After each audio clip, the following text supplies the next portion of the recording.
She said my corporate drone energy was blocking her authentic self. I never thought someone could make network security sound like a character flaw, but here we were.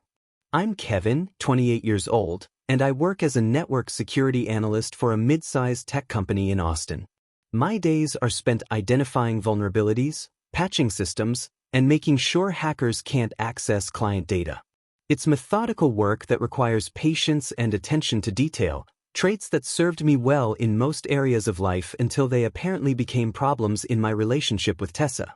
I've always been the type of person who prefers structure over chaos, planning over spontaneity, and quiet competence over loud self-promotion. I wake up at 6:30 every morning, hit the climbing gym 3 times a week, and actually enjoy reading security white papers on weekends. My apartment in South Austin is clean but lived in, filled with climbing gear, programming books, and a modest collection of vinyl records from bands most people have never heard of. I'm not flashy or dramatic, just steady and reliable, which I thought were good qualities until Tessa started viewing them as evidence of my limited potential. We'd been together for nearly 2 years when everything started falling apart, though the foundation cracks had been forming for months before I recognized them. Tessa worked as a freelance social media coordinator, managing Instagram accounts for local restaurants and boutique stores around Austin. She was naturally creative and outgoing, with an intuitive understanding of what made content engaging and shareable.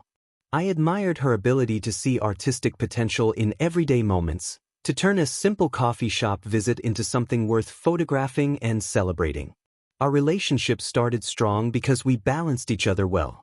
I brought stability and planning to her more spontaneous nature, while she helped me appreciate beauty and creativity I might otherwise overlook. We'd spend Saturday mornings exploring art galleries in the warehouse district, afternoons trying new food trucks, and evenings planning weekend trips to state parks where we could disconnect from screens and just be together. I genuinely loved how she could find wonder in small things, how she'd get excited about vintage finds at estate sales or unusual cloud formations during our hikes. Those early months felt like discovering a part of myself I'd never known existed, someone who could appreciate art and beauty without needing to analyze or optimize everything. But somewhere around the 18-month mark, Tessa began changing in ways I couldn't quite identify at first. She started using phrases like energy vampire and authentic self in casual conversation, concepts that seemed to come from self-help books or lifestyle blogs she'd been consuming. Her social media posts became more philosophical,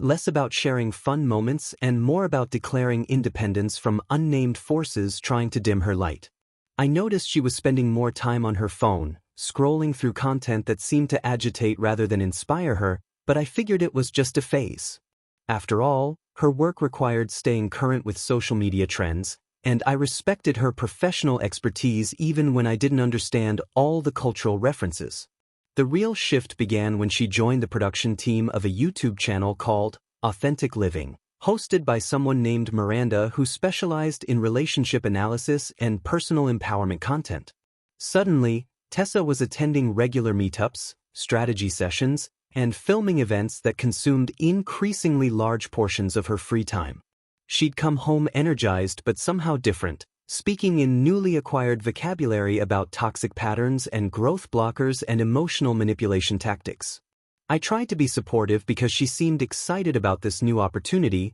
but I couldn't shake the feeling that she was being influenced by ideas that turned normal relationship dynamics into psychological warfare. My preference for intimate gatherings over large social events, my habit of researching restaurants before making reservations, even my tendency to think through major purchases before committing suddenly became examples of controlling behavior rather than thoughtful consideration. I found myself walking on eggshells, second-guessing natural impulses to plan ahead or offer practical suggestions because they might be interpreted as attempts to limit her freedom or stunt her growth. Looking back, I can see how gradually the change happened, like watching someone drift away in slow motion. The woman who used to appreciate my reliability and steady presence began viewing those same qualities as limitations holding her back from some undefined version of herself she was supposed to become. Conversations that once flowed naturally became tense negotiations where every word I spoke was potentially problematic.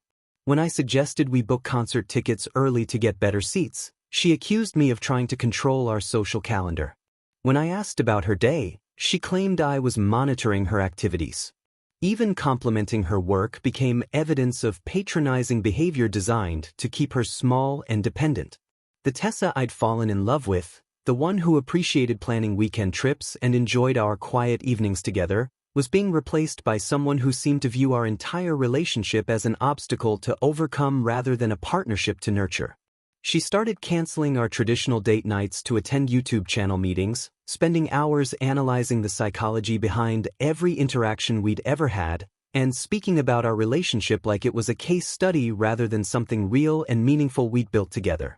I tried to adapt, to be more spontaneous and less structured, but nothing I did seemed to satisfy this new version of Tessa who was constantly evaluating whether I was supporting or hindering her journey toward authenticity. The irony wasn't lost on me that in her quest to become more authentic, she was becoming someone I barely recognized, someone who seemed to have adopted an entirely new personality based on whatever content she was consuming rather than growing into a more genuine version of herself. But I kept hoping this was just a phase, that eventually she'd find whatever she was searching for and we could return to the easy compatibility we'd once shared. I had no idea how orchestrated and deliberate her transformation actually was, or how many other people were influencing her perception of our relationship for reasons that had nothing to do with her happiness or growth. The YouTube channel that consumed Tessa's attention was called Authentic Living, and it specialized in turning ordinary relationship moments into evidence of psychological manipulation. The host, Miranda, had built a following of nearly 400,000 subscribers by dissecting viewer-submitted stories about their romantic partnerships, always concluding that the women were being subtly controlled and needed to reclaim their power through radical self-advocacy. I started watching episodes to understand what was influencing Tessa, and I was disturbed by how Miranda could take normal couple dynamics and reframe them as sinister patterns of abuse. A boyfriend suggesting they save money for a vacation became financial control. A partner asking about weekend plans became surveillance and monitoring. Even expressions of love and affection were analyzed for hidden motives and manipulation tactics. Miranda had this way of speaking that made her audience feel like they were receiving secret knowledge about relationships that most people were too naive to recognize. She'd use phrases like awakened women and conscious relationships to make her viewers feel superior to anyone who wasn't constantly analyzing every interaction for signs of toxicity. The comment sections were filled with women congratulating each other for recognizing red flags and patterns they'd been blind to before discovering the channel. It was like watching people become fluent in a language designed specifically to destroy trust and intimacy.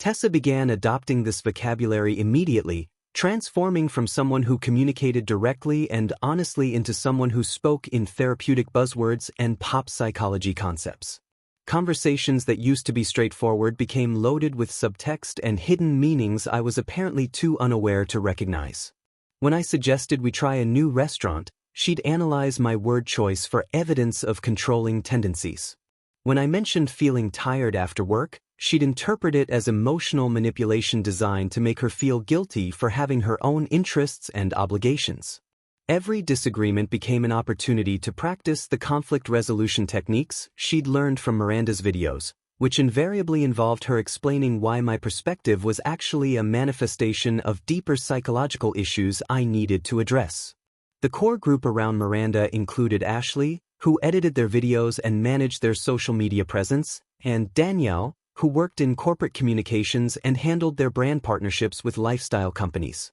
All three women lived in trendy East Austin neighborhoods, spending their time creating content about emotional independence while constantly validating each other's decisions and perspectives. They'd built this echo chamber where any man who didn't immediately embrace their philosophy was labeled as threatened by strong women or committed to maintaining patriarchal relationship structures. Tessa started spending multiple evenings per week at their meetups, which were held at expensive coffee shops and wine bars where they'd analyze submitted stories and plan upcoming video content. I began to realize that my girlfriend was essentially participating in a support group for women who'd been convinced that their relationships were inherently problematic and needed constant examination and correction. The group specialized in taking normal human behaviors and recontextualizing them as red flags that required immediate intervention. A partner who enjoyed planning dates was controlling. Someone who expressed opinions about major decisions was domineering. Even positive qualities like reliability and consistency were reframed as boring and limiting, evidence that a woman was settling for less than she deserved. They'd spend hours discussing the psychology behind male behavior, always concluding that men were either consciously manipulating their partners or unconsciously perpetuating toxic patterns they'd learned from society. There was no room in their worldview for genuine love, mutual respect, or healthy compromise. Everything was either empowerment or oppression, growth or stagnation, authentic self-expression or people-pleasing behavior designed to maintain the status quo. Tessa would come home from these sessions energized but somehow different, speaking about our relationship like it was a case study rather than something real and meaningful we'd built together over nearly 2 years. She started questioning decisions we'd made together, reinterpreting shared experiences through the lens of whatever concepts she'd absorbed that evening. Our quiet nights at home became evidence that I was isolating her from social opportunities. My preference for saving money rather than spending impulsively became financial control designed to limit her independence. Even my genuine interest in her work and opinions was analyzed for hidden motives and manipulation tactics. I tried to engage with these ideas constructively, asking questions about what she'd learned and how we could improve our communication, but every attempt at dialogue was met with more analysis and psychological interpretation. It became impossible to have a normal conversation because Tessa was constantly evaluating my words and actions for evidence of the patterns Miranda had taught her to recognize. I felt like I was living under surveillance, where every natural impulse or honest expression could be used as proof that I was unconsciously trying to control or diminish her. The woman I'd fallen in love with was disappearing, replaced by someone who spoke in therapeutic language and viewed every aspect of our relationship through a framework designed to find problems rather than build connection. What made the situation even more frustrating was how Miranda and her crew presented themselves as relationship experts despite having no actual credentials in psychology or counseling. They were essentially lifestyle influencers who discovered that relationship drama generated more engagement than fashion or food content, so they'd pivoted to becoming amateur therapists for their audience. Miranda herself had been through multiple failed relationships, which she now reframed as learning experiences where she'd finally recognized the manipulation patterns that had been holding her back. Her story became the template that other women were encouraged to apply to their own situations, regardless of whether the circumstances were actually comparable. The more I researched their content, the more I understood how they'd built a business model around convincing women that their relationships were inherently problematic and needed constant analysis and intervention. They sold online courses about recognizing red flags, offered private coaching sessions for women who wanted personalized relationship advice, and promoted books and products that promised to help their audience achieve the kind of radical self-love that would attract truly worthy partners. Every piece of content was designed to make viewers question their current situation and seek guidance from Miranda's community, creating a cycle of dependency that kept people coming back for more validation and direction. Tessa had become completely immersed in this ecosystem, spending money we didn't have on their premium content and coaching programs, attending expensive workshops and retreats where women practiced setting boundaries and expressing their authentic selves. She'd come home from these events with new terminology and concepts that she'd immediately apply to our relationship, looking for evidence of the patterns they'd taught her to identify. I started to realize that this wasn't just about personal growth or self-improvement, but about belonging to a community that offered simple explanations for complex relationship dynamics. It was easier to blame relationship problems on male manipulation patterns than to do the hard work of actual communication and compromise that healthy partnerships require. My first real encounter with Miranda's Toxic Creator Collective happened at a live recording event they held at a converted warehouse in East Austin, where about 120 viewers had gathered to watch them film an episode about recognizing emotional manipulation in everyday interactions. Tessa had been excited about this event for weeks, describing it as an opportunity for me to finally understand the important work Miranda was doing and maybe even address some of my own unconscious patterns that were affecting our relationship. I agreed to attend because I wanted to support Tessa's interests, even though I was growing increasingly uncomfortable with how much influence this group was having over her thinking and behavior. The warehouse space was decorated with inspirational quotes about self-love and empowerment, and the audience was almost entirely women in their 20s and 30s who seemed to view Miranda with the kind of reverence usually reserved for religious leaders or celebrity therapists. I immediately felt out of place as one of maybe 6 men in attendance, and it became clear that male presence was tolerated rather than welcomed in this space dedicated to helping women recognize how they were being subtly controlled and manipulated by their romantic partners. Miranda took the stage with practiced confidence, wearing an expensive outfit that perfectly captured the aesthetic of successful lifestyle influencer meets amateur therapist. She had this way of speaking that made everything sound profound and insightful, even when she was stating obvious observations about human behavior or rehashing pop psychology concepts anyone could find in self-help books. The audience hung on every word, nodding along and taking notes like they were attending graduate-level psychology lectures rather than watching someone with no formal training offer relationship advice based on her own personal experiences and biases. During the question and answer portion, Miranda spotted me in the crowd and immediately zeroed in with predatory precision, asking Tessa to introduce her boyfriend who'd been brave enough to attend one of their events. I could feel the weight of dozens of eyes evaluating me as Tessa explained that I worked in cybersecurity and was here to learn more about the concepts they'd been discussing. Miranda smiled with calculated warmth and made a comment about how refreshing it was to see a man willing to examine his own patterns, though she noted that my corporate drone energy suggested I might be more invested in maintaining control and predictability than supporting authentic growth and self-expression. The casual cruelty of reducing my entire identity to corporate drone energy in front of a room full of strangers was breathtaking, but I managed to smile politely and nod along like someone genuinely interested in learning from her expertise. After the filming wrapped, the group moved to an expensive bar on Rainy Street where their inner circle held court at a reserved section, and I got to observe how they operated in their natural social environment. These after-parties were essentially performance spaces where Miranda, Ashley, and Danielle would demonstrate their relationship analysis skills by dissecting the behavior of men they encountered, turning simple social interactions into evidence of deeper psychological patterns that required immediate intervention and correction. I watched them take a guy who offered to buy drinks for their table and transform his gesture into a discussion about how men use financial generosity to establish dominance and create obligations that women feel pressured to fulfill through attention and gratitude. Another man who complimented Ashley's dress became an example of how males use appearance-based validation to reduce women to their physical attributes rather than acknowledging their intellectual and emotional complexity. Even polite small talk was analyzed for hidden motives and manipulation tactics, with every word choice and conversational topic being evaluated for evidence of controlling behavior or unconscious bias. The 3 women would perform these elaborate takedowns for their audience of devoted followers, who would laugh and applaud at each insight while shooting disapproving looks at any men within earshot.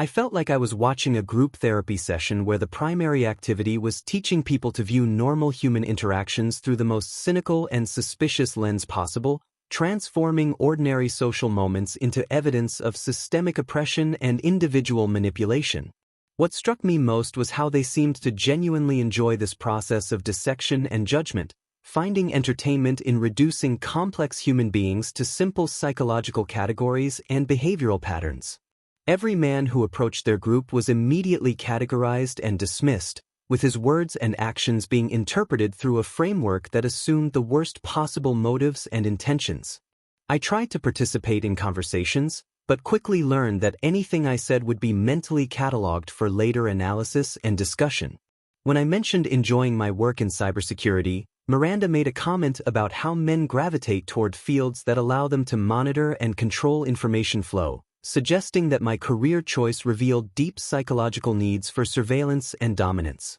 When I offered to help Ashley carry drinks from the bar, Danielle noted how interesting it was that I'd assumed she needed assistance without being asked, demonstrating the kind of benevolent sexism that maintains patriarchal power structures through seemingly helpful gestures. I found myself second-guessing every natural impulse, knowing that simple acts of politeness or consideration would be reframed as evidence of problematic patterns I was unconsciously perpetuating. The evening felt like being studied by amateur anthropologists who'd already decided what conclusions they wanted to reach about male behavior and were simply looking for data to support their predetermined theories.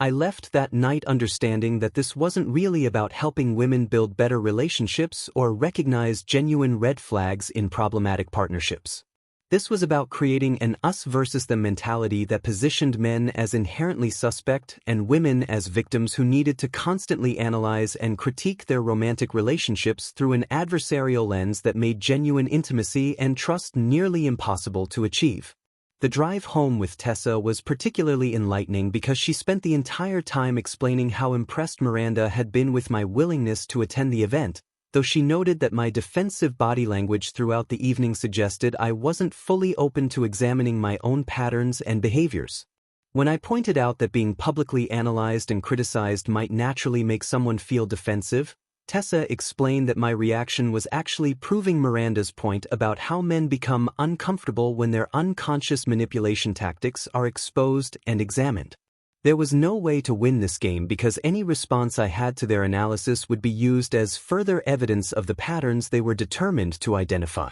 If I agreed with their assessments, it proved they were right about my problematic behavior. If I disagreed or tried to defend myself, it proved I was resistant to growth and committed to maintaining harmful patterns. If I stayed silent, it demonstrated that I was uncomfortable with honest communication and preferred to avoid difficult conversations rather than do the work of examining my own psychology. The framework they'd created was completely unfalsifiable, designed to confirm their predetermined conclusions regardless of how anyone actually behaved or responded. Over the following weeks, Tessa would reference that evening constantly, bringing up specific moments where my behavior had supposedly revealed unconscious biases or controlling tendencies that Miranda's trained eye had been able to identify.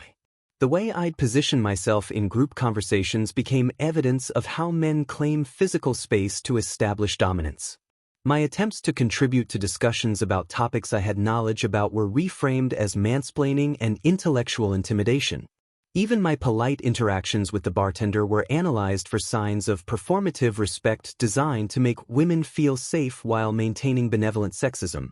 I began to understand that this group operated like a cult, with love bombing for new members, isolation from outside perspectives, and positioning Miranda as seeing hidden truths. The moment I discovered the true extent of their privacy violations came during what should have been a routine evening at home, when Tessa left her laptop open while taking a shower and I noticed our private text conversations displayed on her screen in what appeared to be a group chat with Miranda and her crew.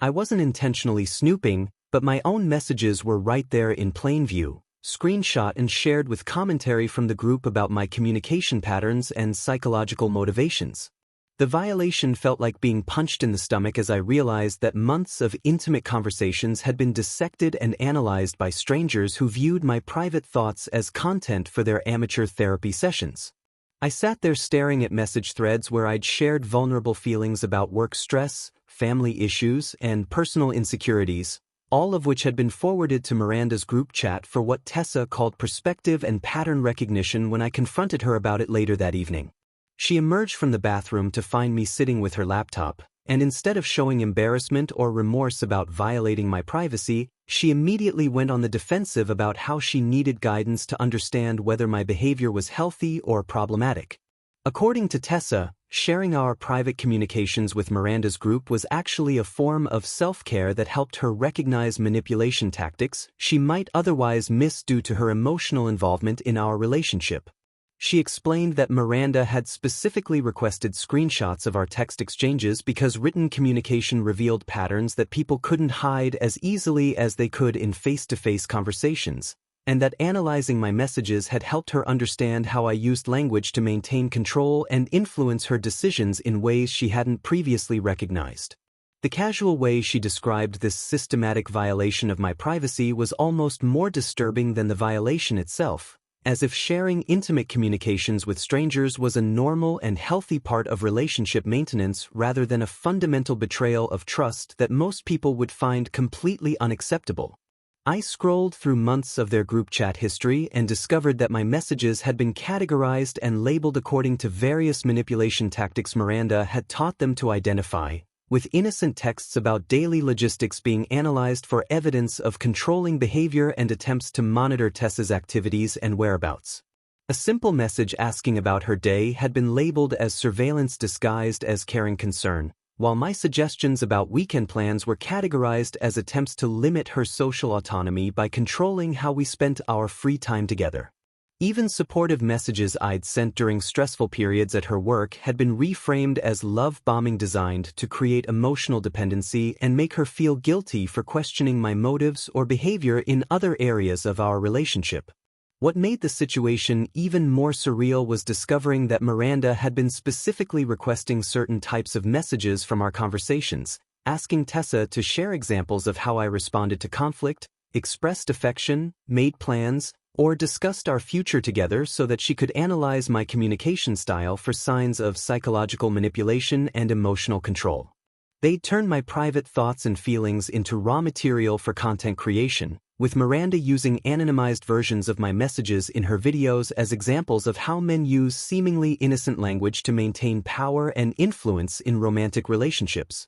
I found draft video scripts where my actual words had been quoted and analyzed, with my genuine expressions of love and concern being dissected as examples of manipulative communication designed to keep women emotionally dependent and psychologically off balance. The group had been treating our relationship like a live case study, using my private communications as evidence to support their predetermined theories about male psychology and relationship dynamics, regardless of my actual intentions or the context in which those messages had been sent. Tessa seemed genuinely surprised by my anger about this violation, explaining that she'd thought I would appreciate her commitment to personal growth and her willingness to seek outside perspective on our relationship dynamics, as if involving strangers in our private communications was some kind of relationship improvement strategy rather than a fundamental betrayal of the basic trust and privacy that healthy partnerships require. When I pointed out that she'd never asked for my consent to share our private conversations with her online friends,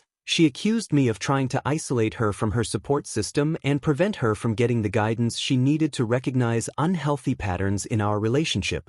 According to her logic, my desire for privacy was actually evidence of the controlling behavior Miranda had taught her to identify, because men who had nothing to hide wouldn't be upset about their partners seeking advice and perspective from qualified relationship experts who could help them understand what was really happening beneath the surface of seemingly normal interactions. The fact that Miranda had no actual qualifications in psychology or counseling was apparently irrelevant, because her lived experience with toxic relationships had given her insights that traditional therapists couldn't provide. And her ability to spot manipulation patterns that other people missed made her more valuable than someone with formal training who might not understand the subtle ways that emotional abuse manifests in everyday communication. I realized that our entire relationship had become performance material for Miranda's content empire, with my private thoughts and feelings being harvested and analyzed for insights about male psychology that could be packaged and sold to her audience of women who'd been convinced that their romantic partners were unconsciously manipulating them through perfectly normal human behaviors that had been reframed as evidence of systematic psychological control. The most disturbing discovery was finding messages where Miranda had specifically coached Tessa on how to provoke certain responses from me that would better illustrate the manipulation patterns they wanted to document and analyze for their content. She'd been given homework assignments that involved testing my reactions to various scenarios, asking specific questions designed to elicit responses that could be interpreted as controlling or manipulative, and then reporting back to the group about how I'd responded to these manufactured situations. I found detailed instructions about how to bring up certain topics in ways that would trigger defensive responses, how to frame requests for independence in language that would make me feel threatened, and how to document my reactions for later analysis by the group who would help her understand what my behavior revealed about my true psychological motivations. They'd essentially turned Tessa into an undercover researcher in her own relationship, training her to view every interaction through a lens of suspicion and analysis rather than approaching our partnership with the kind of trust and good faith that healthy relationships require. What made this betrayal even more painful was realizing that some of our most intimate moments had been carefully orchestrated experiments designed to produce content for Miranda's videos rather than genuine attempts at connection and communication. Conversations I'd thought were about improving our relationship had actually been psychological fishing expeditions where Tessa was looking for evidence to support theories she'd been taught about male behavior and emotional manipulation. The woman I'd trusted with my deepest thoughts and feelings had been secretly documenting and analyzing my responses according to criteria established by someone who viewed all men as potential threats to women's emotional autonomy and psychological well-being. I confronted Tessa about these coached interactions, and she initially tried to deny that she'd been deliberately provoking responses for analysis, but eventually admitted that Miranda had taught her to pay attention to patterns she might otherwise miss due to her emotional attachment. According to Tessa, this wasn't manipulation or betrayal, but rather relationship education that was helping her develop skills to recognize unhealthy dynamics before they became serious problems. She genuinely believed that subjecting our private communications to outside analysis was personal growth that would benefit both of us by ensuring our relationship was built on healthy foundations rather than unconscious power dynamics. Privacy was manipulation. The orchestrated breakup happened on a Thursday evening at a trendy rooftop bar overlooking downtown Austin, where the city lights provided the perfect dramatic backdrop for what I now realize had been carefully planned and choreographed by Miranda's toxic collective for maximum emotional impact and potential content creation. Tessa had suggested we meet there to talk about our relationship, claiming she needed to address some concerns that had been weighing on her mind, but I walked into what was essentially a performance designed to humiliate me in front of an audience that had positioned themselves strategically around the bar to witness my expected breakdown. I arrived first and chose a table near the railing, thinking we'd have privacy to discuss whatever issues she wanted to address, but within minutes I noticed familiar faces from Miranda's group scattered throughout the venue, pretending to be there coincidentally while clearly coordinating their positions to observe our conversation.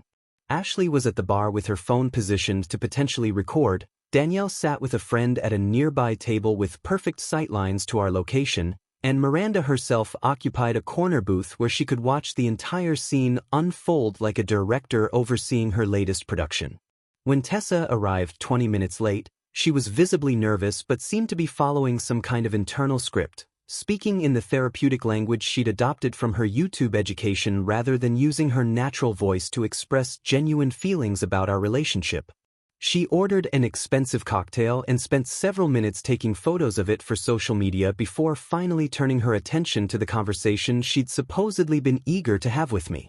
The breakup speech itself was a masterpiece of pop psychology buzzwords and self-help terminology that sounded like she'd memorized it from one of Miranda's videos about recognizing when relationships are blocking your authentic self-expression and personal growth. She talked about how our relationship had become a pattern of codependency that was preventing her from discovering her true potential, how my need for stability and planning was actually a form of control that made her feel suffocated and unable to explore who she really was beneath the expectations I'd unconsciously placed on her. According to Tessa, I was stunting her authentic self by expecting consistency and reliability in our partnership, and my preference for intimate evenings over constant social validation was evidence of isolation tactics designed to limit her connection with the supportive community she'd found through Miranda's channel. Every criticism sounded like it had been workshopped and refined through multiple group sessions, delivered with the kind of confident authority that comes from having your perspective validated by a chorus of voices telling you that your feelings are not only justified but evidence of your evolving consciousness and emotional sophistication. She explained that she needed to prioritize her own growth and self-discovery over the comfort and security of our relationship, because staying with someone who couldn't support her journey toward authentic living would be a betrayal of everything she'd learned about recognizing and breaking free from limiting patterns that keep women small and dependent. The whole speech felt rehearsed and impersonal, like she was reciting talking points rather than expressing genuine emotions about our actual shared experiences over the past 2 years together. When she finished her prepared remarks and waited for my response, I could see Miranda's group leaning forward in anticipation, clearly expecting me to provide the kind of emotional drama they'd come to witness and potentially document for future content about how men react when women finally claim their power and refuse to accept relationships that don't serve their highest good. Instead of giving them the breakdown they wanted, I simply said that if her friends thought I was holding her back from her authentic self, then she should go catch up with them and see how that worked out for her personal growth and happiness. The stunned silence that followed my calm response was absolutely priceless, because they'd clearly expected tears, begging, anger, or some other dramatic reaction that would validate their narrative about toxic masculine responses to female empowerment rather than the quiet dignity of someone who refuses to participate in manufactured psychological warfare. I stood up, walked over to Miranda's table where the entire toxic collective had gathered to observe their handiwork, and thanked them for their relationship coaching services before leaving money on our table to cover both drinks and walking out of the bar without the emotional meltdown they'd planned to witness and analyze for their next video about recognizing manipulation tactics in male behavior. The expression on Miranda's face as I calmly acknowledged their orchestration and refused to play my assigned role in their drama was worth every moment of confusion and manipulation I'd endured over the previous months of watching Tessa transform from a thoughtful partner into a performer in someone else's psychological experiment. As I walked toward the elevator, I could hear agitated whispers from their table, clearly discussing how my unexpected response had disrupted their carefully planned narrative about male fragility and the predictable ways men react when confronted with female empowerment and boundary setting. They'd spent weeks preparing Tessa for this moment, coaching her on how to deliver the breakup speech with maximum impact while positioning themselves to capture my expected emotional breakdown for analysis and potential content creation. But instead they got someone who simply acknowledged the situation and walked away with his dignity intact. The elevator doors closed behind me as I heard Tessa calling my name, probably realizing that her carefully orchestrated performance had backfired in ways she hadn't anticipated when Miranda's group convinced her that public humiliation was somehow a necessary part of claiming her authentic self and breaking free from toxic relationship patterns. Over the following days, I learned through mutual friends that the aftermath of their failed psychological operation had been even more dramatic than the breakup itself, with Tessa apparently having a complete meltdown when she realized that I wasn't going to chase her or beg for another chance to prove my worthiness to someone who'd spent months documenting our private conversations for strangers to analyze and judge. According to the reports I received, she'd expected me to fight harder for our relationship, to demonstrate the kind of desperate attachment that would validate their theories about male possessiveness and emotional manipulation. But my calm acceptance of her decision had left her questioning whether I'd ever really cared about her or if my apparent emotional stability was actually evidence of the cold detachment they'd taught her to identify as a red flag. The group had apparently spent the rest of that evening trying to reframe my response as a sophisticated form of psychological manipulation, analyzing my calm demeanor as evidence of emotional withholding designed to make Tessa feel guilty for asserting her boundaries and claiming her power, but their attempts to maintain their narrative were undermined by the simple fact that I'd walked away without drama or attempts at reconciliation. Miranda's followers were confused by my reaction because it didn't fit any of the patterns they'd been taught to expect from men who were supposedly losing control over their victims, and several people who witnessed the scene reported that the toxic collective seemed genuinely unsettled by their inability to provoke the kind of response that would validate their preconceptions about male psychology and relationship dynamics. In the days that followed, I heard that Tessa had been calling our mutual friends asking whether I'd said anything about her or seemed upset about the breakup, apparently struggling to understand why someone who'd supposedly been controlling and manipulating her for 2 years would simply accept her decision and move on without attempting to maintain contact or influence her choices. My lack of pursuit caused her to question their narrative about our relationship being toxic and my behavior being manipulation rather than genuine care. The next morning, I began the process of reclaiming my life with the methodical precision that had apparently made me such an unsuitable partner for someone seeking authentic self-expression and spontaneous personal growth. I started by packing all of Tessa's belongings with careful attention to detail, folding her clothes neatly and organizing her books, makeup, and random personal items into clearly labeled boxes that would make the transition as smooth as possible for both of us. There was something deeply satisfying about this practical task that required no emotional analysis or psychological interpretation, just the simple work of sorting through physical objects and preparing them for removal from my space and my daily routine. I called a local charity to schedule pickup for items she'd left behind and clearly had no intention of retrieving, including expensive skincare products that had been gathering dust and designer accessories she'd apparently outgrown during her journey toward more authentic living. The apartment felt immediately lighter and more spacious once her belongings were gone, as if removing the physical reminders of our relationship had also eliminated the subtle tension and constant analysis that had characterized our final months together. I blocked all social media accounts associated with Tessa, Miranda, and their entire toxic collective, creating digital boundaries that would prevent me from being tempted to monitor their ongoing drama or subject myself to whatever narrative they constructed about our breakup for their audience of devoted followers. The relief of disconnecting from their ecosystem of manufactured outrage and psychological manipulation was immediate and profound, like stepping out of a noisy room into peaceful silence where I could finally think clearly without external commentary about my thoughts and motivations. Within days, I found myself remembering what it felt like to make decisions without wondering how they would be interpreted and analyzed by people who viewed every choice through a lens of suspicion and judgment. I reconnected with friends from my climbing gym who had genuine interests beyond dissecting relationship dynamics, people who could have normal conversations about work, hobbies, travel plans, and shared experiences without turning every interaction into an opportunity for amateur psychological analysis. My coworker David invited me to join their weekly poker game, which had been happening for months but somehow never felt accessible while I was navigating Tessa's constant need for emotional processing and validation from her online support system. I rediscovered activities I'd gradually abandoned during the relationship without even realizing it, like reading actual books instead of relationship advice articles, going for long walks without documenting them for social media, and cooking meals that appealed to my own taste preferences rather than accommodating someone else's constantly evolving dietary restrictions and lifestyle requirements. 3 months after the breakup, I met Zoe at a coffee shop near my office where she was working on her laptop, completely absorbed in some graphic design project that involved creating marketing materials for a local environmental nonprofit organization.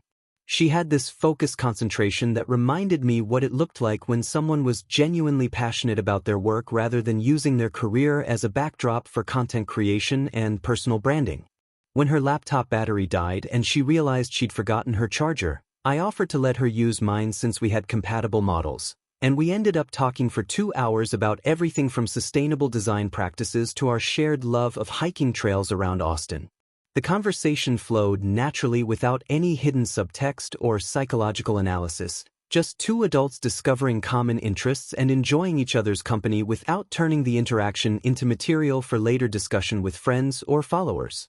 Zoe had no interest in relationship content creators or lifestyle influencers, preferring to get her information about human psychology from actual books written by qualified researchers rather than YouTube videos created by people with no formal training in counseling or therapy. She found the entire concept of sharing private relationship details with strangers genuinely disturbing, viewing it as a violation of basic intimacy and trust that healthy partnerships require to develop and maintain over time.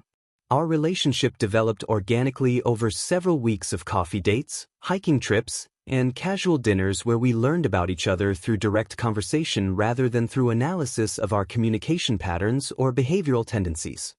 Zoe appreciated thoughtful planning and attention to detail, viewing these qualities as evidence of consideration and care rather than attempts at control or manipulation designed to limit her autonomy and freedom of expression. She actually enjoyed when I suggested restaurants or made reservations in advance, recognizing that this kind of preparation enhanced our experiences together rather than constraining her ability to be spontaneous and authentic. When I told her about my relationship with Tessa and the toxic influence of Miranda's group, Zoe was horrified by the privacy violations and psychological manipulation I'd endured, but she wasn't surprised by the dynamics I described since she'd observed similar patterns in other online communities that claimed to promote empowerment while actually fostering dependency and paranoia.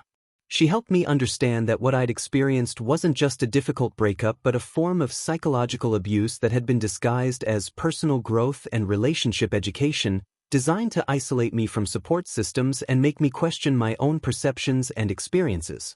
Having someone validate my feelings and recognize the manipulation I'd endured was incredibly healing, especially after months of being told that my concerns about privacy violations were actually evidence of my own controlling tendencies. Zoe's professional background in design had given her experience working with nonprofit organizations focused on mental health advocacy, so she understood the difference between legitimate therapeutic concepts and the bastardized versions that online influencers use to manipulate their audiences. She pointed out that real therapists would never encourage clients to share private communications from relationships without consent, because maintaining confidentiality and trust is fundamental to any healthy therapeutic process. The contrast between Zoe's approach and everything I'd experienced with Tessa was remarkable, like stepping from a house of mirrors into natural sunlight where everything appeared in true proportions rather than distorted. With Zoe, I could express opinions without having them analyzed for hidden motives, make suggestions without being accused of controlling behavior, and share thoughts without worrying they would become content for social media. She valued consistency and reliability as positive traits that made her feel secure, rather than viewing them as predictability that needed challenging through constant excitement. Our relationship felt effortless, built on mutual respect and compatibility rather than constant work to overcome differences that had been reframed as growth opportunities. 6 months after meeting Zoe, I'd stopped thinking about Tessa and Miranda's collective accept when sharing my story with friends dealing with similar manipulation. The peace and stability I'd found with someone who appreciated my natural personality confirmed I hadn't needed to change myself to be worthy of love, but simply needed someone who valued the same things and approached relationships with honesty. The spectacular collapse of Miranda's YouTube empire began 8 months after my breakup with Tessa, when former members of her inner circle started speaking out about the toxic practices and psychological manipulation they'd witnessed behind the scenes of what had been marketed as an empowering community for women seeking authentic relationships and personal growth. Ashley, the video editor who'd been positioned at the bar during my orchestrated breakup, was the first to break ranks and expose how Miranda had been secretly recording private conversations with her followers without their knowledge or consent, using their personal struggles and relationship details as raw material for content creation and audience engagement strategies designed to maximize emotional manipulation and dependency among their audiences. The revelations started with a detailed Instagram post where Ashley described how she'd been encouraged to document and share intimate details about her own relationships for Miranda's analysis, only to discover later that these conversations were being recorded and transcripts were being used to develop video scripts and online course materials that were sold to thousands of subscribers seeking relationship advice and personal development guidance from someone who had no actual qualifications or training in psychology or counseling. What had been presented as supportive friendship and mentorship was actually a sophisticated content harvesting operation designed to extract marketable psychological insights from vulnerable women who trusted Miranda with their most private thoughts and feelings about their romantic partnerships and personal struggles, all of which were being cataloged and monetized without their knowledge or consent. Within days of Ashley's initial post, other former members of Miranda's group began sharing their own experiences of exploitation and manipulation, describing how they'd been encouraged to cut ties with friends and family members who didn't support their journey toward authentic living, effectively isolating them from genuine support systems and making them more dependent on validation and guidance from Miranda's toxic collective that positioned itself as the only source of reliable relationship advice. Ashley revealed that Miranda had developed an entire system for categorizing and cataloging the relationship problems shared by her followers, creating databases of manipulation tactics, communication patterns, and emotional triggers that could be packaged into different types of content depending on what would generate the most engagement and subscription revenue during any given week or month, essentially turning other people's pain into profitable entertainment for her growing audience. The YouTube channel had become a machine for turning other people's pain into profit, with Miranda positioning herself as an expert therapist despite having no formal training in psychology, counseling, or any other mental health discipline that would qualify her to analyze and advise people about their intimate relationships and psychological well-being. Yet charging thousands of dollars for coaching sessions where she taught women to systematically undermine their own partnerships. Multiple lawsuits were filed alleging privacy violations, fraud, and emotional distress,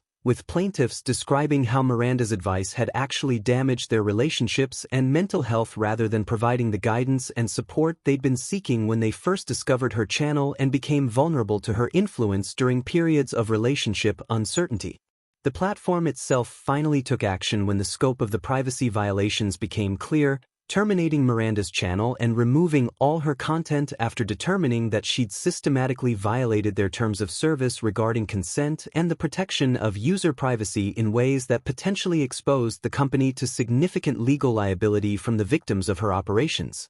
Ashley reached out to me directly about 6 months after the channel's collapse, sending a heartfelt apology for her role in what she now understood had been a deliberate campaign to destroy my relationship with Tessa for the purpose of creating dramatic content and validating Miranda's theories about male psychology and toxic relationship patterns that formed the foundation of their profitable but destructive business model. She explained that she genuinely believed at the time that they were helping women recognize manipulation and abuse in their relationships, but had gradually realized that they were actually the ones doing the manipulating by encouraging women to view normal relationship dynamics through a lens of suspicion and paranoia that made healthy intimacy and trust nearly impossible to maintain over time. According to Ashley, I hadn't been Miranda's first target, and there had been several other men whose relationships had been systematically undermined and destroyed through similar tactics, with the resulting breakups being used as case studies and content inspiration for videos about recognizing and escaping toxic partnerships that generated substantial engagement from their audience of women who'd been convinced that their own relationships were probably problematic.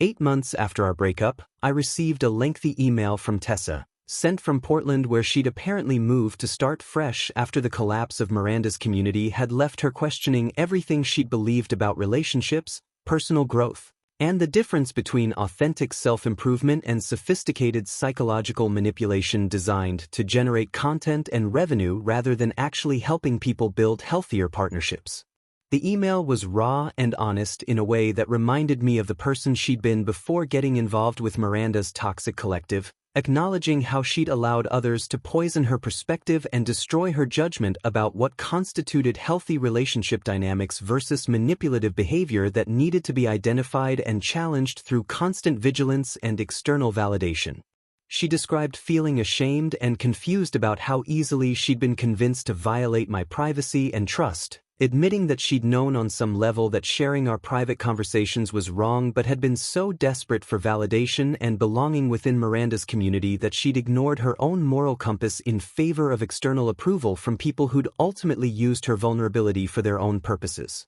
Tessa's apology was specific and detailed, acknowledging particular incidents where she'd allowed Miranda's group to influence her interpretation of my behavior, turning normal expressions of care and consideration into evidence of controlling tendencies that needed to be confronted and corrected through constant analysis and intervention from people who had never met me but felt qualified to diagnose my psychological motivations based on secondhand reports. She expressed regret about the privacy violations, the orchestrated breakup, and the months of psychological manipulation that had preceded our relationship's end, recognizing that she'd lost someone who genuinely cared about her in favor of belonging to a community that had ultimately discarded her once she was no longer useful for content creation and audience engagement strategies. My response was brief but kind, focusing on our mutual growth rather than rehashing past hurts, before returning to my fulfilling relationship with Zoe where I'd finally found the genuine partnership I deserved with someone who valued authenticity over performance and privacy over public validation. The vindication of seeing Miranda's entire operation exposed and dismantled was satisfying, but the real victory was the life I'd built with someone who appreciated my natural personality traits rather than viewing them as problems to be solved through external analysis and constant psychological interpretation. Looking back on the entire experience, I realized that my relationship with Tessa had taught me invaluable lessons about recognizing manipulation disguised as personal growth, the importance of maintaining boundaries around privacy, And the difference between someone who loves you for who you are versus someone who views you as a project to be analyzed and improved according to external standards promoted by online communities that profit from relationship destruction rather than genuine connection and mutual support between partners who choose to build something meaningful together based on trust and respect rather than constant analysis and outside validation from strangers who have their own agendas and financial incentives to create drama where none had existed before their toxic influence corrupted what could have been healthy relationships.